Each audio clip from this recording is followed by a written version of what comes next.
I got in at about 9:30, and I've been to Mexico once before. Only got in as far as Rosarito. I drove in from California when I was younger, but this is my first trip to Mexico City, and it's amazing. I mean, it was great just looking out of the window, and I was looking out of my hotel this morning at the roundabout, and I couldn't figure out how it worked, because like everybody was going in the same, the people went one side, and like in where I'm from, you go one way, but it just works. It's amazing. It's fantastic. I just want to go home and tell everybody at home to do that instead.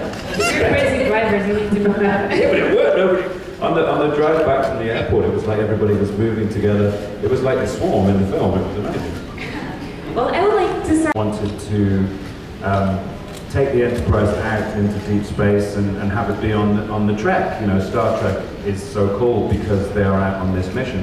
And in the first two movies, we haven't really left our own solar system particularly.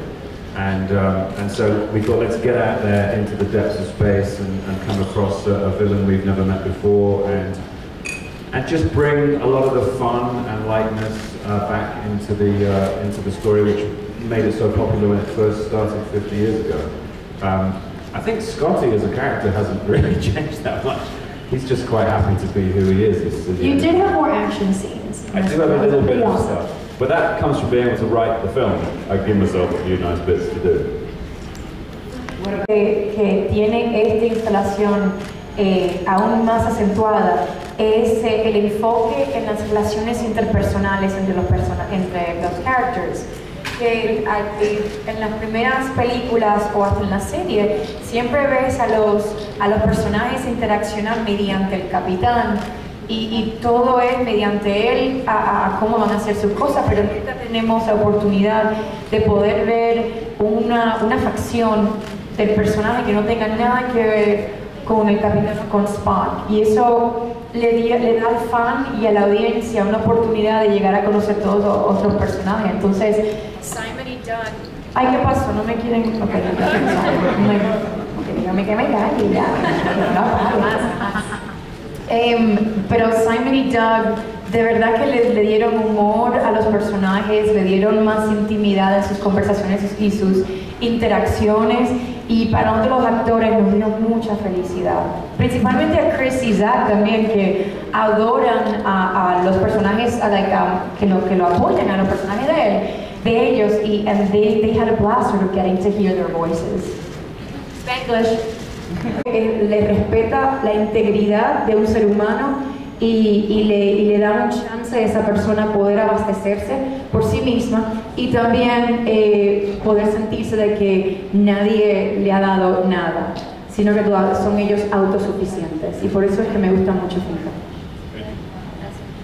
So, yeah, I asked that it be Public Enemy at one point in the Franklin, and then initially, for the later tune, I suggested an old soul classic by Eddie Floyd, but Justin's idea was to use Sabotage without giving anything away. Because Sabotage is featured in the first movie, and we've had the Beastie Boys in Into Darkness as well, so there's a Beastie Boys connection throughout all the films, and I personally love the Beastie Boys, and I love the fact that they reference Star Trek first in their song Intergalactic. They actually say, like a pinch on the neck from Mr. Spock. So they started it. So yeah, and the Jada's lines were fun to write because Sophia got cast quite early on, and her sort of French-Algerian accent really lent itself to the dialogue and her sort of slightly, you know, she's a mixture of a wise old woman and a child. You know, she's been living on this planet on her own, and her English is very broken. And you know, English is a weird language, as you probably know if you manage to speak it as a second one. Zoe, you were always complaining about having to say weird scientific stuff. So it was fun to kind of give her those odd broken speech patterns.